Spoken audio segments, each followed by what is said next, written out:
Hemos venido comentando el cuarto mandamiento sobre el día del reposo. También hemos comentado cada una de estas secciones.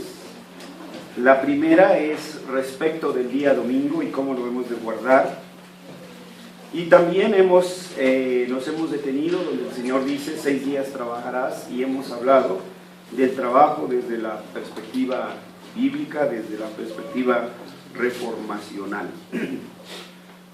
Los temas anteriores al trabajo hemos hablado de la pericia, recordarán, hemos hablado de la inserción y hemos hablado de la saturación, y hemos tratado de explicar en qué consisten y cuáles son las sugerencias que podemos mencionar respecto a este tema.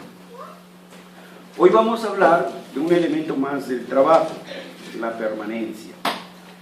Para ello quiero invitarlos, antes de discurrir sobre este tema, ir a las Escrituras, en el Santo Evangelio según San Juan, el capítulo 15. Fijar nuestra atención en el versículo 16, San Juan 15, versículo 16.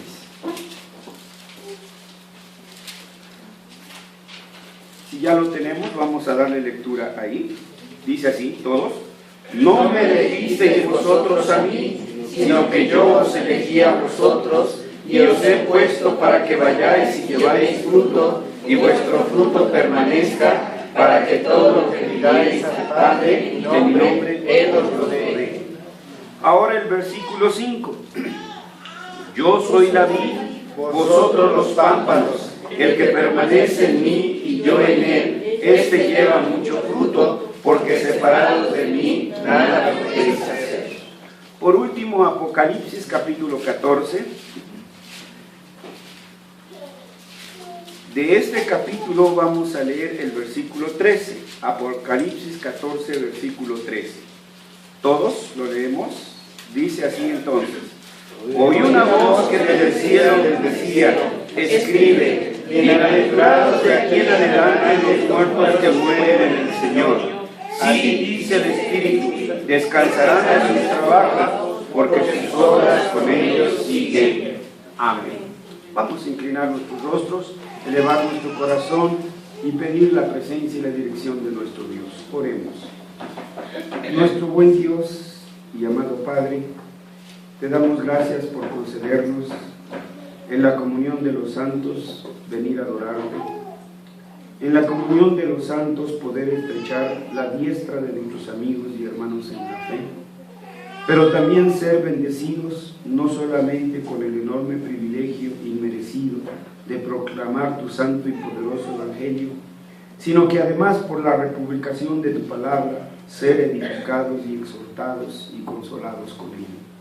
Te rogamos que tu Espíritu Santo, Señor, llegue a nuestros corazones para que no seamos oidores olvidadizos, sino que podamos ser oidores que entienden tu palabra, oidores que no solamente entienden tu palabra, sino que también hacen tu palabra. Por Jesucristo te lo rogamos. Amén. No podemos separar, hermanos, no podemos unirnos a lo que lamentablemente la mayoría de las iglesias evangélicas practican y viven, que es la división, la separación de una área secular y una área espiritual. Como decían nuestros padres reformadores, toda la vida es religión. Como decía Juan Calvino, toda la Biblia, bueno, él no usaba la palabra Biblia, perdón, toda la Escritura para toda la vida. Así que no podemos desligar nuestra religión en lo que hacemos. No podemos desligar, diríamos, lo espiritual de la vida cotidiana. Todo debe de estar entonces regido. Como leímos en el Salmo, dice: en vano es que se haga esto, si Jehová no es el huésped en la casa. En lo que acabamos de leer no nos deja tampoco atrás, hermanos. En primer lugar, estamos aquí por la elección soberana de Dios, porque no es del que quiere ni del que corre, sino del que Dios tiene misericordia. Y tómese usted como un privilegiado que Dios haya tenido misericordia de usted para que hoy esté aquí. Dice el Señor: no me elegisteis vosotros a mí, sino que yo os elegí a vosotros. Y no nos eligió en base a nuestro grado espiritual, no nos eligió en base a cualquier otra supuesta buena obra que pudiéramos hacer. Nos eligió de pura gracia, tal como somos, tal como éramos y tal como Él nos transformará, porque Él obrará en nosotros y cada día nos irá perfeccionando, porque esa es su promesa. Pero no estamos aquí simplemente para vegetar, porque la vida tiene un propósito. Hemos hablado que desde el mismo Edén, el Señor le marcó un oficio al hombre. Y cuando Dios nos vuelve a llamar, otra vez nos vuelve a orientar a ese oficio. Te he elegido y te he llamado, pero te he puesto para que lleves fruto. Es decir, aquellos dones con que el Señor nos ha revestido y nos ha avituallado, debemos ponerlos al servicio de su reino y al servicio de su pueblo. Y debe verse frutos. Porque esa es la promesa del Espíritu Santo. En Proverbios leemos, en toda labor hay fruto. Si nosotros vivimos una vida de devoción al Señor en términos de su palabra y de su voluntad, deben entonces, más tarde o más temprano, verse frutos. Calvino, cuando discurre sobre la iglesia, en el capítulo 1, cuando está hablando de la iglesia verdadera, él dice que donde se predique la palabra de Dios con sistematicidad, donde permanezca la palabra de Dios, dice, más pronto o más después, pero se verá fruto de la palabra. Entonces, el Señor espera que nosotros llevemos frutos. ¿Y cuáles serán esos frutos? Los frutos que Él espera de aquellos dones que a cada uno de ustedes les ha repartido y que cada uno de ustedes tiene la obligación de ejercerlos y ponerlos al servicio del reino. Pero no solamente eso, miren ustedes lo que dice más adelante: y que vuestro fruto permanezca. Que no seamos llamarada de petate. Ustedes saben que es paja, es algo que prende una flamota, pero rápido se apaga. O como dice también en las cartas adelante otro escritor sagrado en el Nuevo Testamento, que no parezcamos nubes, pero sin agua. Nubes grandes, pero sin agua. Es decir, que nuestro fruto se vea, que se pueda palpar nuestro fruto. Y miren la promesa: ¿para qué?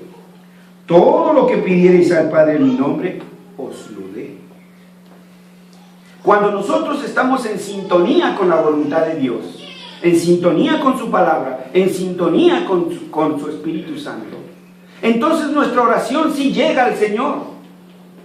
Pero mientras nosotros seamos desobedientes y rebeldes a su palabra, no podemos pedir bendición cuando estamos en pecado.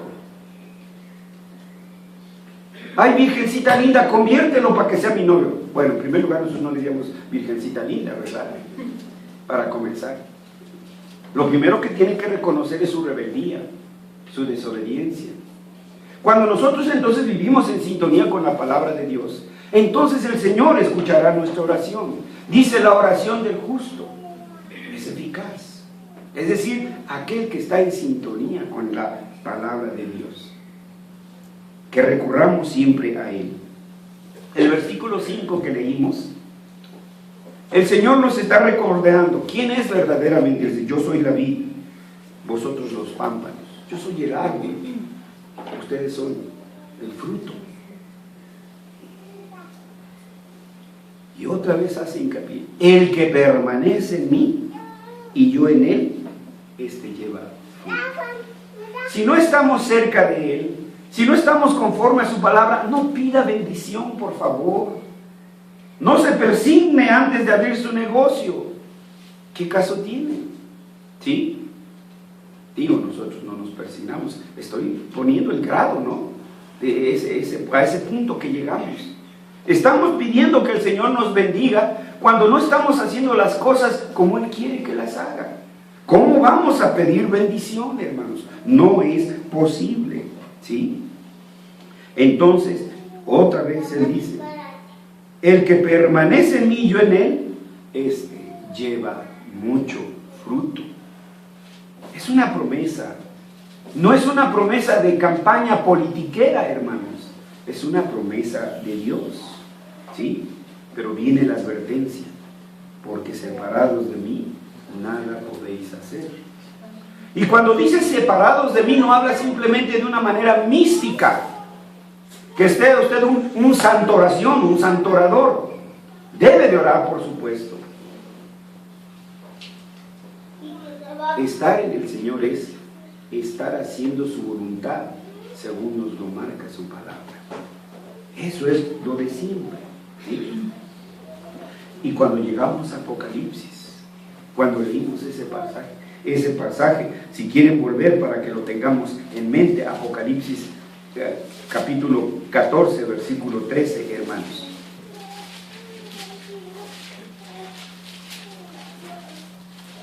Bienaventurados, el versículo 13, oí una voz que desde el cielo me decía, escribe, bienaventurados de aquí en adelante los muertos que mueren en el Señor. Sí, dice el Espíritu, descansarán de sus trabajos, porque sus obras con ellos siguen.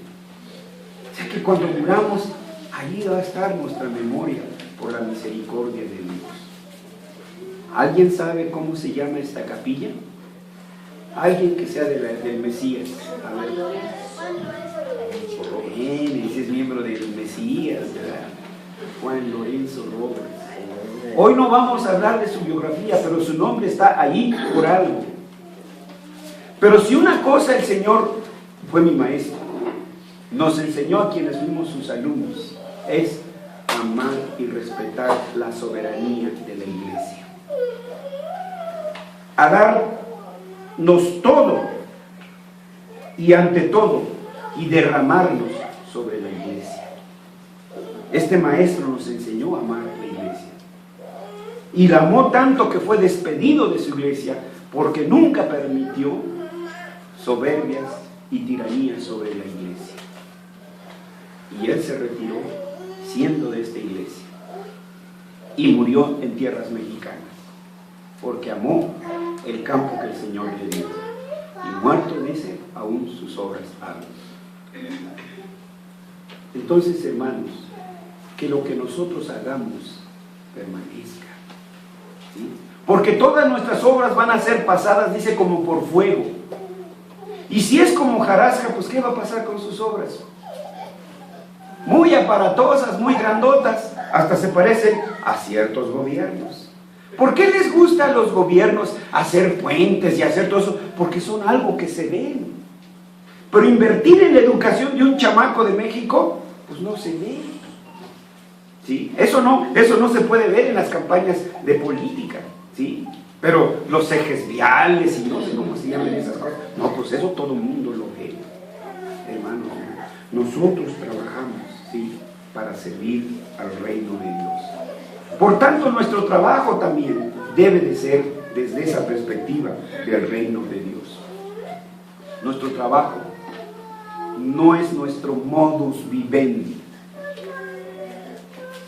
¿Sí me explico? ¿O lo traduzco? Bueno, lo que les he dicho en español. No trabajamos por amor a la chuleta. No trabajamos por perseguir el cheque. Esa es una consecuencia, hermanos. Pero nosotros trabajamos para servir a Dios, para servir en el reino de Dios y para servir a nuestro prójimo. Y de bendición tenemos el pan que Dios nos ha prometido cuando hacemos un trabajo honesto. Por eso entonces hemos venido hablando del trabajo, porque el Señor aprecia el trabajo. Y hemos dicho que desde el principio el Señor trabajó y puso al hombre en el huerto del Edén para que lo labrara. Luego el trabajo no puede ser algo separado. Business are business. No, mi trabajo también debe de estar a las plantas de Jesucristo. Y debo de hacerlo como Él manda que lo haga. Por eso entonces hemos estado hablando cómo nosotros los cristianos debemos de abordar el trabajo. Y entre todas las cosas, además de hablar de la visión bíblica, además de hablar de todas las cosas que ya hemos venido hablando. Hemos dado algunas sugerencias sobre cómo debemos de hacer nuestro trabajo. Hablamos de la pericia, que usted debe ser experto en algo, saber hacer algo.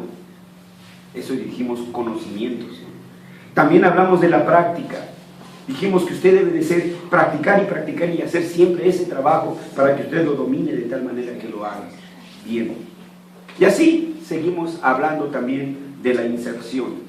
Cuando yo hago aparición, dicen los que hablan de esto, en el mercado laboral. No, no somos un mercado, hermanos, somos servidores del reino, ¿sí? Pero cuando aparecemos en el campo laboral, eso le llamamos inserción. Y también hablamos de algunas estrategias para estar insertados ahí en la esfera del trabajo.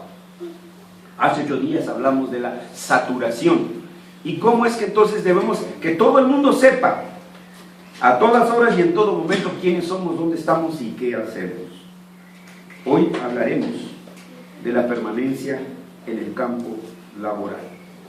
Usted ya conoce, ya sabe hacer algo, ya el mundo sabe que usted sabe algo, usted ya está haciendo algo.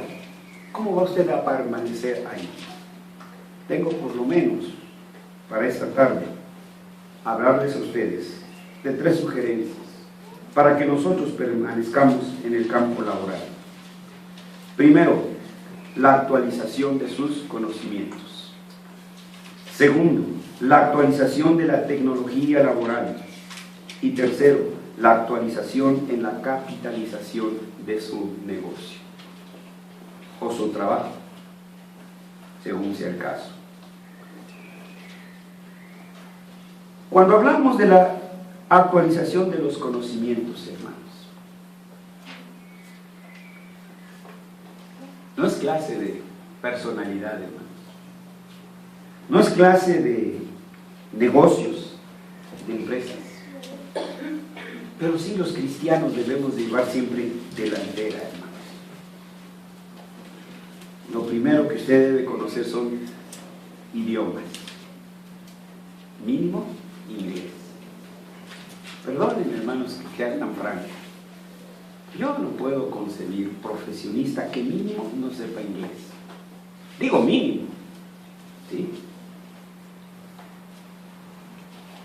Pero deseable sería que otros idiomas, por ejemplo, los idiomas de la cultura general, inglés, francés, alemán e italiano, ahí está toda la cultura, hermanos. No precisamente que los domine y que los hable, pero que usted tenga acceso a los avances de su especialidad. ¿Cómo han hecho estos en Europa? ¿Cómo han resuelto estos casos? ¿Cómo eso? Hermanos, mire, si cuando usted sabe leer y escribir, se abre un horizonte amplio. Cuando aprende otro idioma, se abre mucho más cuando domina varios. La tecnología está, hermanos, avanzando ahí. Y entonces, esto es algo deseable, hermanos. Por supuesto, no es indispensable, hermanos. No es indispensable. Pero si no queremos ser macetas, digo, que del corredor no pasan. Entonces tenemos que hacer un esfuerzo, hermanos. ¿Que implica disciplina de estudio? Sí. ¿Que implica invertir? ¿Que implica pagar? Sí, hermanos. Hay que pagar, hay que gastar, pero ya lo hemos dicho, que para ganar hay que gastar. Que no puede haber ganancias sin inversiones. Esa es nuestra inversión. Es parte de nuestra inversión. Otra cosa que deberíamos de hacer, hermanos, y que no tomamos en cuenta es la oratoria. Oiga, pues ¿qué cosa es esto? ¿No que debemos de salir a predicar? Pues claro, y no debe usted predicar con esto también ahí en su trabajo, con su persona, como lo hace. Cuando le pregunten, oye, ¿por qué tú haces esto así? Usted puede entonces responder. La gente aprecia, respeta y cree en la persona que habla con claridad, en forma lógica y de manera convincente y persuasiva. Un orador elocuente y eficaz le da prestigio a la empresa. Es un recurso publicitario para la empresa y convierte a la empresa en un líder de opinión. Qué triste, hermanos. A mí me da tristeza cuando yo veo que la técnica Yacoca, que quién sabe, digo, qué avanzados están estos hijos de las tinieblas. Siempre ideando, siempre pensando, y nosotros, hermanos, dormiditos en nuestros laureles. Proponiendo, son propositivos, hermanos. Nosotros somos recesivos y reaccionantes. Solo reaccionamos, no tomamos iniciativas. Así que, si de veras piensa, hermanos, servir en el reino de Dios, piense en estas cosas que les hemos mencionado, que les he estado mencionando: los idiomas, la oratoria. Otra cosa muy importante, acuérdese que usted tiene que promocionar su negocio, su trabajo, su puesto en donde usted está. Domine el arte de la conversación.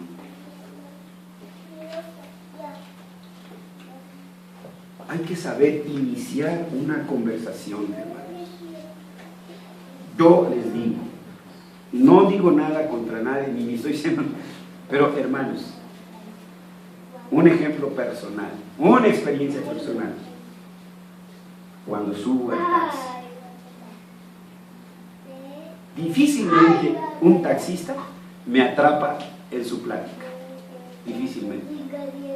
De inmediato, cuando yo veo de qué está hablando, y etcétera, agarro un librito y me pongo a leer. Ya. Y punto. Pero quiero confesar que hay taxistas que sí me han atrapado. Yo aprovecho cada minuto, cada segundo, cada oportunidad para leer. Y ha habido ocasiones que yo me he ido platicando desde el inicio hasta el final con el taxista. Porque también hay que saber platicar, hermanos. No es nada más de abrir la boca y pronunciar palabras. Un orador, entonces, nosotros debemos de saber iniciar la conversación. Debemos aprender a mantener la conversación y, sobre todo, hay que saber cuándo terminar la conversación. ¿No nos damos cuenta? Sí, tienes razón. Bueno, sígueme platicando. No, pues ese ya es un indicio, ¿no? Ya te aburrí. Ay, mira, es que tengo ahorita una cita. Luego te sigo platicando. Entonces hay que tener, hermanos, todos esos para poder entender, hermanos, cuándo debemos terminar una conversación. Cuando usted esté conversando, acostúmbrese a mirar a las personas con el debido respeto. No son de los que aquí están. Pero, hermanos, ¿cómo siente usted como paciente cuando entra al consultorio y el doctor ya está escribiendo su receta? Sí, dígame, ¿cómo se siente? Y el doctor está allí todavía terminando su reporte. Ah, sí, ¿qué más? Me repatea y me repurga, hermanos. Yo me levanto y me voy. ¿Sí? Entonces, hermanos, es muy importante que usted mire a su interlocutor, que él sepa que está interesado en lo que usted está hablando. Entonces, acostúmbrese a mirar a las personas si está decidido a conversar con ellas. Si va a pasar usted un tiempo platicando con ellas, sonría con amabilidad. Eso no le cuesta nada, hermanos. Siempre la amabilidad, dice el apóstol, lo hemos leído aquí. Regocijaos, otra vez os digo, regocijaos, y siempre regocijaos. Que nuestras palabras nunca sean ásperas, nunca sean ofensivas. Y cuando éstas sean, pues hay que recapacitar lo más pronto posible y pedir disculpas por nuestras palabras ásperas. También, hermanos, algo que debemos tener muy presente cuando estamos platicando es asentir con las personas. No necesita usted hablar, deje que hablen. Él quiere hablar, ella quiere hablar, pero deje sentir que usted está atento a su plática y no necesita hablar. Usted simplemente puede mover la cabeza, puede mostrar interés, puede mostrar sorpresa, puede mostrar, en fin, pero que vea que está usted atento con él, que está usted atento con él. Aunque le cuenten chistes que lo hacen reír 2 semanas después. Pero oigan, escúchelo con atención. Entonces, decíamos 3 cosas. Acostúmbrese a mirar a las personas. Sonría con amabilidad. Debe asentir de cuando en cuando con su interlocutor. Pero además, hable con su interlocutor para que sepa que lo está escuchando y que está atendiendo lo que está diciendo.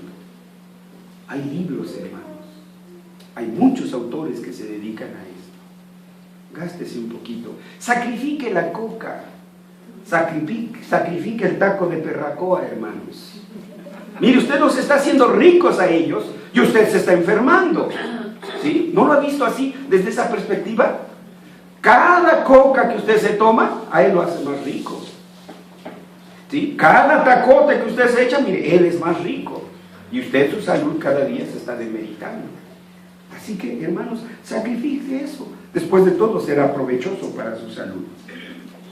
Cosas difíciles, ¿verdad, hermano? No, no son difíciles. Lo que pasa es que no las hemos intentado, hermanos. Miren, yo recuerdo que a una persona, por petición propia de él, me pidió que le ayudara cuando le decía alguna mala palabra, que la corrigiera. Y eso hice, ni tardo ni perezoso. Y llegamos a un punto en el que ella decía querrá. No, papá. Decía querrá. O sea, no sabía conjugar el verbo querer en futuro. Y decía querrá. Y yo le decía, no se dice querrá, se dice querrá. ¿Querrá? Sí, querrá. ¿Querrá? Ay, pero es que se oye re feo. Pues es que no está acostumbrado. No está acostumbrado a hablarle. Dígale, muchacho, fájate. Ay, no me veo bien. Pues no está acostumbrado. ¿Sí? Ese es el verdadero punto. En otro, no está acostumbrado a lo bueno. ¿Ven, hermanos? Por eso cuando mencionamos esto, pues no nos han enseñado eso en las escuelas. En las escuelas públicas, hermanos, nos han enseñado a ser empleados, no a ser empresarios, no a ser emprendedores. A excepción la que yo conozco, porque puede haber, hermanos, ¿sí? Puede ser que mi campo sea muy restringido, ¿sí? Pero que del poli empieza ya a instilar en los muchachos la motivación por la empresa, por ser empresarios. Pero en la mayoría nos entrenan para ser empleados. Y nunca he dicho que sea malo, hermanos, jamás.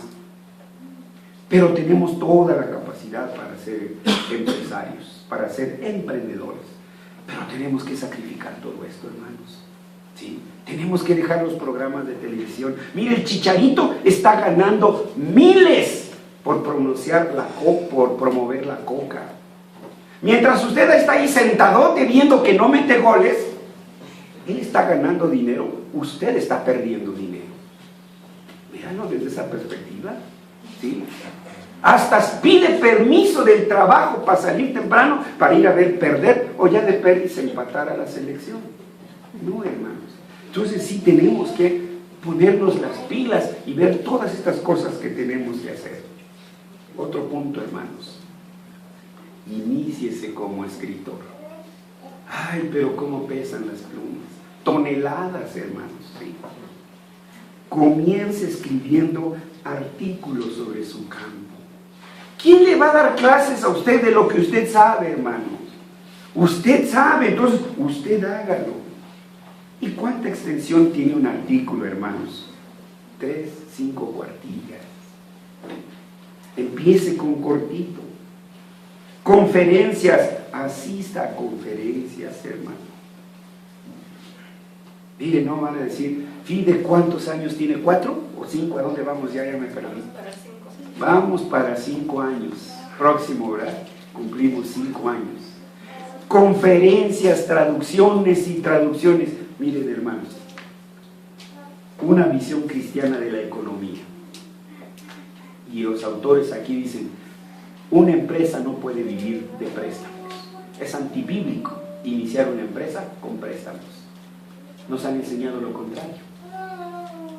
¿Sí? Que si no es con préstamos, no iniciamos. Pero hermanos, aquí están. cientos y cientos de conferencias. No hemos llegado a cientos, pero sí, decenas y decenas de conferencias. Pero hermano, entonces, comience, hermano, asista a conferencias, imparta conferencias, ¿sí? Que se le ponen las rodillas como de hilo, como si fueran de agua. No se preocupe, hermano. Hay dos cosas.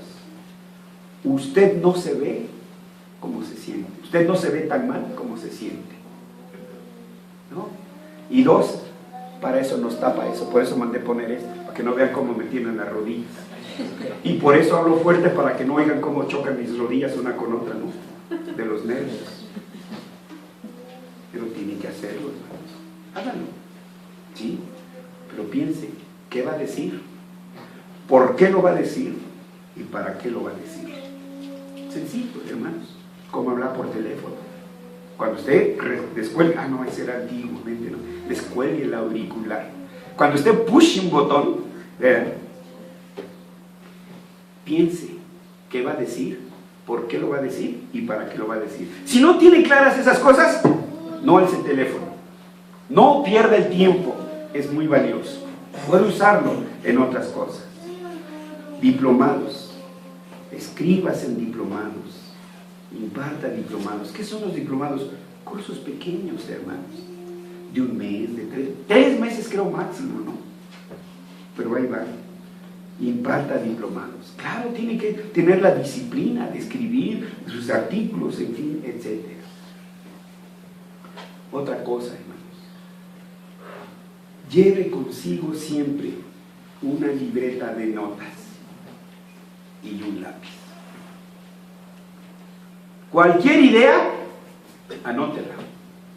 Más vale la tinta más pálida que la memoria más refulgente. Se lo voy a demostrar. Scouts Harvesters pueden sacar su libreta de notas.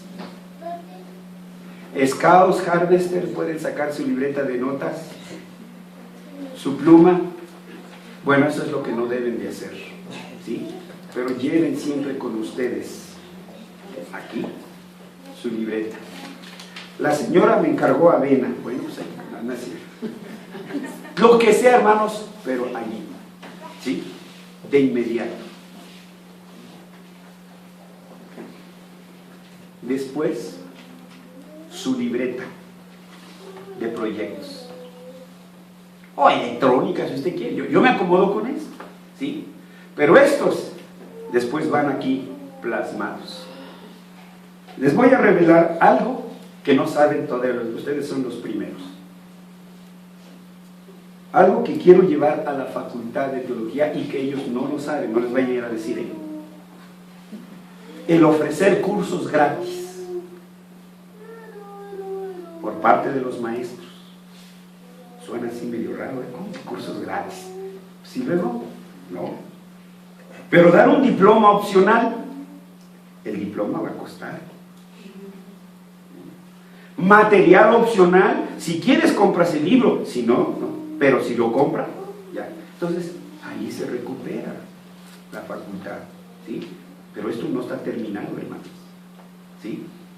Ahí va. Entonces, aquí se anotan las eurecas. Aquí, cuando me siento, cada día dedíquele un momento a ver sus notas y ver qué puede avanzar. Un renglón es un renglón. Una frase es una frase, hermanos. Pero avanzó. Calvino decía que no nos sintamos mal, porque no avanzamos hoy todo lo que queríamos. Sintámonos contentos con tal de que el día de hoy sea mejor que el de ayer. Aunque sea 1 milímetro adelante, siempre será mejor. Así que entonces, su libreta de notas para escribir las ideas, los eurecas, siempre llévela consigo. Pues repito, insisto, más vale la tinta más pálida que la memoria más refulgente. Libreta de proyectos. Las ideas se van ampliando, se van madurando, surgen esbozos, surgen los planes, hermanos. ¿Sí? Y así entonces, cuando usted acuerde, ya tiene un buen proyecto. Mencionamos 3 cosas, ¿verdad? la actualización de conocimientos, pero también hablamos de la actuación de la tecnología laboral, hermanos. Los instrumentos que usted usa, cada uno en su propio campo, ¿sí?, tiene instrumentos propios de esa área que no pueden ser usados en otra área. Revíselos constantemente, desde los más sofisticados hasta los más simples. No salga de su casa en su coche sin antes haberlo revisado, pero tiene que levantarse más temprano. Si se levanta y ¡pum!, ya se sube, pues a medio camino se da cuenta que le andan fallando los frenos, que el clutch no quiere entrar y que quién sabe cuántas otras cosas. Revise su instrumento de trabajo. Es con lo que usted come, es con lo que usted ayuda. Una revisión constante. Restaure lo que tenga que restaurar, que no le duela el codo. Imagínese si usted se pone en un problema por un mal manejo de su instrumento, usted lo van a demandar y le va a salir más caro que lo que podría usted haber pagado por una reparación. Y si es necesario, reemplácelo. Eso tenemos que tenerlo así, hermanos, ¿sí? Pero al día. Un tercer elemento, hermanos: la actualización en la capitalización de su negocio. No se lo gaste todo, no se lo coma todo. Reinvierta en su negocio. Los préstamos no son la norma. Los préstamos son solamente en caso de contingencia. Ay, hermanos, esas tarjetas, cómo lo asedian, cómo lo fastidian. Que American Express, ahí está. No, mire que usted acaba de ganarse quién sabe cuánto y que su liquidez. No, hermanos, cuidado, ¿sí? Tienen su función, han sido una ayuda, pero pues, cuidado, hermanos. Luego yo veo que sacan tarjetas así, carteras y como 10 o no sé cuántas tarjetas. Yo recuerdo, no, son muchas, pero les voy a decir, una en Lumen y una aquí en su mesa.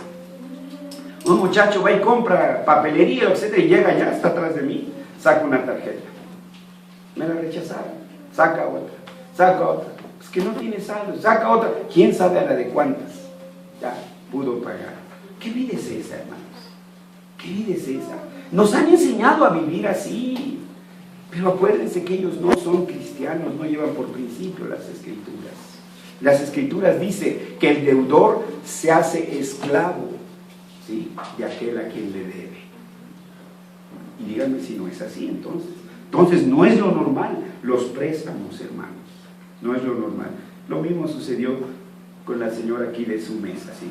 Un cochezote y toda la cosa, y no, sí, bien fufurufa. Y va a pagar sus ¿cómo se llaman? Sus cositas que compró. Saca una tarjeta, Banamex, me fijé, ¿sí? Pues yo creo que no había pagado la cuenta, ¿no? Que a ver que le dan chance, pero si no, te cortan. Saca la otra, Banorte, tampoco. Saca Bancomer, tampoco. Hijo, es como, igual, está como otra vez, hermanos, ¿sí? Entonces hay que tener mucho cuidado. Cuando usted recupera capital y recupera ganancia, y tiene ganancia, su capital reinviértalo, y de su ganancia dele un pellizquito. Si ganó 1,000 pesos, pellizquele 100 y gástese 900. Si gastó 500, pellizquele 50 y gástese 450, y así usted podrá irse recapitalizando. Si llega una novedad, una máquina o algo que usted necesita para su negocio, usted no tiene que recurrir al préstamo, usted lo puede pagar de contado. Así que, hermanos, hay muchos recursos y ahí están. E insisto, puesto que esto no es una plática de negocios, sino de principios sobre la vida cristiana y sobre todo del trabajo, bueno, solo estoy dando principios que espero que ustedes entonces ponderen, que investiguen y que después nos los pasen y se los pasen a toda esta nueva juventud que viene detrás de ustedes. Hermanos, quisiera comentarles cómo comenzó Beth Sofer. Algunos de ustedes no conocen a Beth Sofer, yo lo sé. ¿Sí? Es una editorial mundialmente desconocida. Beth Sofer comenzó en el patio de una casa, barriendo ese patio. Algunos hermanos le decían a ese pastor, oiga, porque veían que los sermones iban escritos. ¿Sí? Oiga, no me pasa su sermón para que, no me lo pasa para que yo lo pueda repasar. Y así cada vez, ¿no? Pero pues, ¿por qué no los escribo? Pero no tenía más que una Bic. Dicen que no saben fallar, pero pues de repente sí la tinta, sí fallan. Empecé a juntar para una máquina de escribir, de esas sí, que cómo cansa el dedo, hermanos. Lo que siguió fue una máquina eléctrica y era un avance. ¿Sí? Después una máquina electrónica, era otro avance. Después un procesador de palabras, no era computadora todavía. Después la Windows 95, que ya era, y así sucesivamente. Un porta, ¿quién sabe cómo se llama eso? Guillotina. Y poco a poco, hermanos. ¿Sí? Pero quiero decirles cómo comenzó. Fui a predicar a algún lugar, hermanos. Híjoles, bueno, es que está mi esposa, pero ni modo. Después me va a jalar las orejas. Me gustaba llevar a mis hijos para que ellos amaran mi profesión, pero creo que me resultó contraproducente. Fui a un aniversario y se acostumbra que cuando invitamos a un pastor, ¿qué hacemos, hermano, cuando invitamos a alguien a predicar aquí? Hermano, fuerte, hermano Pedro, ¿qué hacemos? Bueno, pero ¿qué hacemos cuando lo invitamos a ese? ¿Qué hacemos con ese pastor? ¿Nos lo comemos?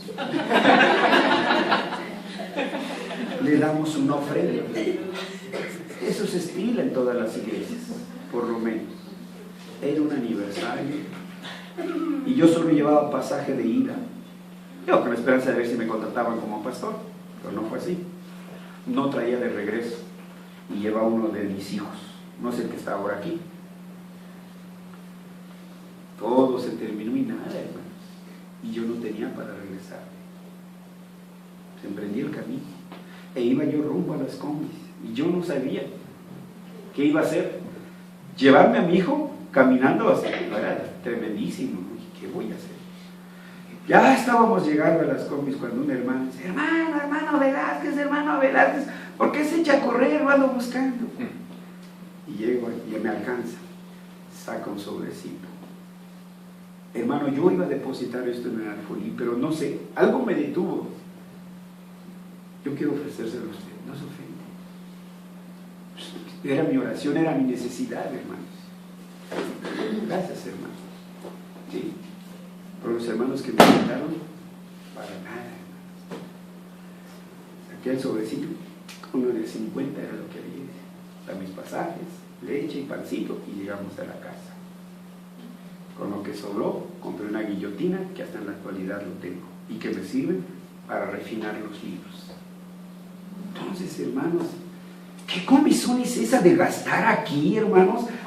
No. Sí, disfrute, hermanos, dice Eclesiastés, que el hombre disfrute de su trabajo, pero no se atragante con todo. Guarde algo que puede hacer falta. Así que, hermanos, y si yo les preguntara con uno de ustedes, seguro que cada uno de ustedes también tendría un testimonio. Vea entonces cómo es la misericordia de Dios. Joven fui, envejecido, y no he visto justo ni su descendencia que mendigue pan. Confiemos entonces en Dios. Iniciemos cada día nuestro trabajo en el nombre de Dios, pero haciéndolo como Dios manda.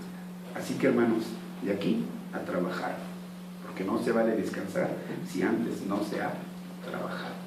Oremos. Padre, muchas gracias por tu palabra. Muchas gracias porque tú nos concedes, Señor, acercarnos a ella y ser edificados, ser exhortados, ser animados, Señor, y ser retados, Señor. Confrontados también por nuestra manera de vivir. nuestra manera de hacer las cosas. Tenemos que corregirlas porque tu palabra nos dice cómo debemos de hacerlas. Gracias, Señor, por la paciencia que tienes para con nosotros. Y concédenos, Padre Santo, cada día, que nuestro trabajo también sea, Señor, un folleto evangelístico. Que otros puedan ver, Señor, por cómo realizamos nuestro trabajo. Y que cuando nos pregunten por qué lo hacemos así, nosotros podamos responderles, porque Dios ha dicho así, así y así. Señor, que podamos ser un ejemplo para nuestros jóvenes, un buen ejemplo, un reto de fe para ellos, que podamos ser también, que ellos lleguen a ser también estos jóvenes, cuando sean adultos, sean ejemplo y reto de fe para los que ahora son niñitos, Señor. Padre, que toda esta comunidad, Señor, sea una comunidad que de veras trabaja por tu reino. En el nombre de Cristo Jesús. Amén.